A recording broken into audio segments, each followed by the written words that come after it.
من اسهل الاكلات اللي ممكن انتم تعملوها هي الاكل اللي بتضبطوها وبتسووها وبتتبلوها وبتدخلوها على الفرن. وصفتنا لليوم هي وصفة السمك الحرة بالفرن. رح اعملكم اياها على طريقتي، طريقة الشيف أسامة، طريقة كتير سهلة. تابعوا الفيديو للاخر ويلا نبلش طبخ.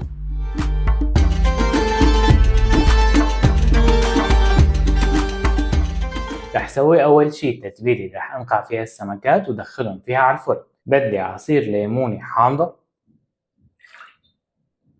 ربع كوب من زيت الزيتون،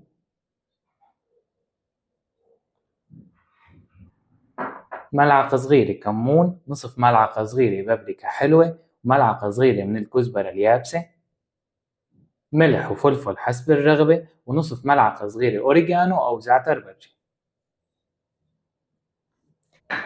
أيضا شوية بهارات خشنة واللي هن 4 حبات هيل وشوية روزماري. طبعا أي بهار مش موجود عندكم فيكم تستغنوا عنه، لكن أهم شي والأساسي بالسمك هو الكزبرة والكمون والفلفل والملح. رح خلط التتبيلة كتير منيح وبس هيك صارت تتبيلتنا جاهزة. رح ضيف التتبيلة اللي سويتها للسمكات. السمك اللي أنا مستخدمه هو سمك القاروص. أغلب نوعيات السمك بتمشي معكم بوصفة السمك الحرة مثل دينيس شوبرا أو مثل سمك البولطي. أنا شخصيا اللي لاقيته اللي أنا بحبه هو سمك القاروص. اشتريته، عندي سمكتين حجم السمكة الوحدة منهم تقريبا 800 جرام. التتبيلة اللي سويتها بتكفي لهدول السمكتين. إذا وزن السمك عندكم أكبر من اللي عندي انتوا فيكم تزيدوا كمية التتبيلة شوي صغيرة. وهلا رح ضيف التتبيلة للسمكات.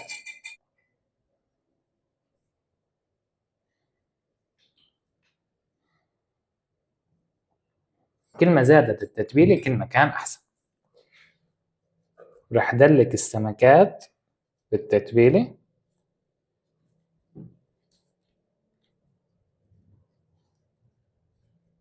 رح أحط شوية من التتبيلة جوات السمكات.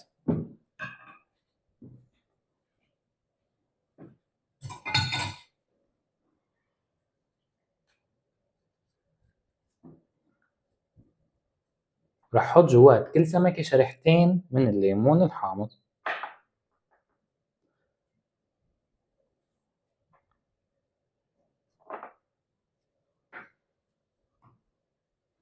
وبس هيك صاروا السمكات جاهزين. رح اغلفهم بورق زبدة وورق قصدير ودخلهم على الفرن مدة تقريبا نص ساعة. السمك دغري بيصير، ما بده أكثر من نص ساعة، وإذا كان عندكم فرن قوي ممكن ياخد معكم 20 دقيقة. أنا رح دخلهم على الفرن على درجة حرارة 180 درجة مئوية على الرف الوسطاني لمدة نص ساعة تقريبا. وهلا رح سوي الصوص اللي رح حمل فيه السمكة. بحمل المقلاية عندي على نار متوسطة وبضيف لها ملعقتين من زيت الزيتون.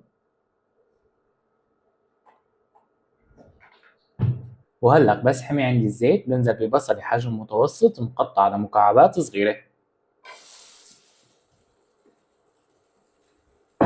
كمان بدي فلفل ألوان، عندي نص حبة فليفلة لون أحمر ونص حبة فليفلة لون أصفر ونص حبة فليفلة لون أخضر. إذا مش متوفر عنا فلفل ألوان فينا نستعمل فلفل أخضر منيح بكفي. أول ما تذبل عندي الفليفلة شوي صغيرة بنزل بثلاث فصوص من الثوم مهروس هرس متوسط وبقلبهم لحتى تبلش تطلع عندي ريحة الثوم. وهلا رح انزل ملعقة طعام من دبس البندورة وملعقة طعام من دبس الفليفلة او معجون الفليفلة. انتو فيكم تستخدموا الحار او الحلو اللي انتو بتفضلوا. رح قلبهم شوي صغيرة. انا ما بدي حبة الفليفلة تكون كثير مهترية او كثير دبلانة، بس تشويحة صغيرة على النار. وهلا بس دبلت عندي الفليفلة شوي صغيرة وطلعت ريحة الثوم رح اضيف لهم عصير حبتين بندورة كبار.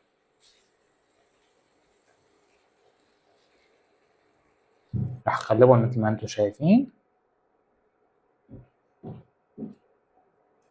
وهلا بس بلش عندي الطماطم تغلي رح اضيف لهم البهارات. عندي فلفل وملح حسب الرغبة، ملعقة صغيرة كمون، ملعقة صغيرة من الكزبرة، ونصف ملعقة صغيرة اختياري من البابريكا الحلو.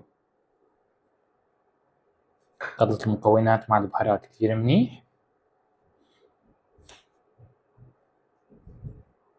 طبعا انتو فيكم بدل ما تستخدموا عصير الطماطم او عصير البندورة فيكم تستخدموا بندورة مبشورة أو مقطع مكعبات صغيرة، بس أنا شخصيا بفضل الطماطم تكون معصورة.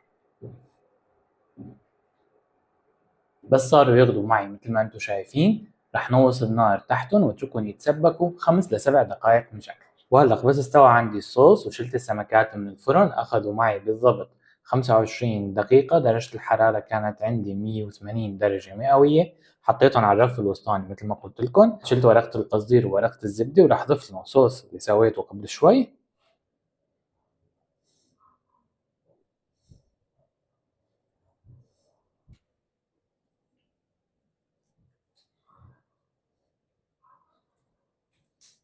ورح دخلهم الفرن على الرف الوسطاني تحت الشواي لحتى يتحمروا وياخدوا لون يعني من 10 ل 12 دقيقة.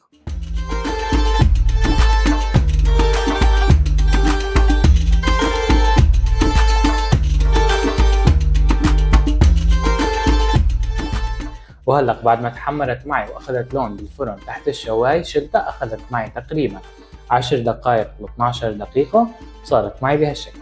وهيك صارت أكلتنا جاهزة. يا رب تكون عجبتكم.